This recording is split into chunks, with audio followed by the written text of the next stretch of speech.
Hello అండి, welcome to Subbamma గారి వంటిల్లు అమృతంతో విందు.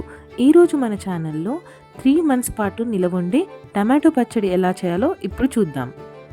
ముందుగా టమాటోలను ఇలా పెద్ద ముక్కలుగా కట్ చేసుకొని అందులో కొద్దిగా చింతపండు, కొద్దిగా ఉప్పు, కొద్దిగా పసుపు వేసుకొని మీడియం ఫ్లేమ్లో పెట్టుకొని బాయిల్ చేసుకోవాలి. టమాటోలు బాయిల్ అయ్యేలోగా 1 టేబుల్ స్పూన్ ఆవాలు, 1 టీ స్పూన్ మెంతులు ఇలా డ్రై రోస్ట్ చేసుకొని పౌడర్ చేసుకొని పక్కన పెట్టుకోవాలి. టమాటోలు ఇలా వాటర్ అంతా పోయి ఇలా మెత్తగా బాయిల్ అయిన తర్వాత స్టవ్ ఆఫ్ చేసుకొని టమాటో పేస్ట్ని చల్లారి పెట్టుకోవాలి.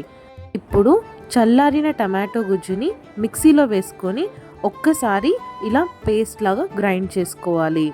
ఇలా గ్రైండ్ చేసుకున్న పేస్ట్ని ఒక గిన్నెలోకి తీసుకొని మనకి టేస్ట్కి సరిపడా కారం, ఇందాక మనం గ్రైండ్ చేసి పెట్టుకున్న ఆవాలు మెంతు పౌడర్ కూడా వేసుకొని బాగా కలుపుకోవాలి. అలా కలుపుకున్న దాన్ని పక్కన పెట్టుకొని ఒక 15 minutes వదిలేసిన తర్వాత అందులో కొద్దిగా వెల్లుల్లి కూడా దంచి వేసి బాగా కలిపి ఒక 10 minutes పక్కన పెట్టుకోవాలి.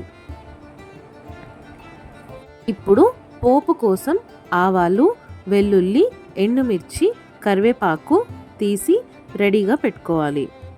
ఇప్పుడు ఒక మాండీలో ఆయిల్ వేసుకొని ముందుగా మనం తీసి పెట్టుకున్న పోపు దినుసులు, కొద్దిగా ఇంగువ కూడా వేసుకొని ఫ్రై చేసుకోవాలి.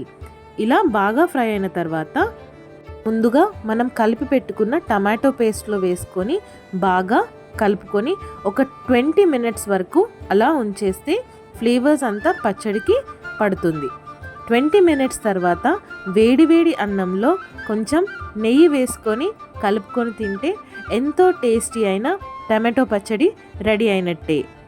ఈ పచ్చడిని అన్నంలోనే కాదండి, టిఫిన్స్లో కూడా చాలా బాగుంటుంది.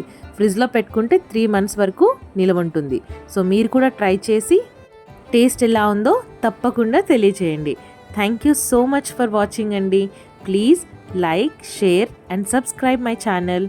మళ్ళీ మరొక వంటతో మళ్ళీ కలుద్దాం. థ్యాంక్ యూ అండి.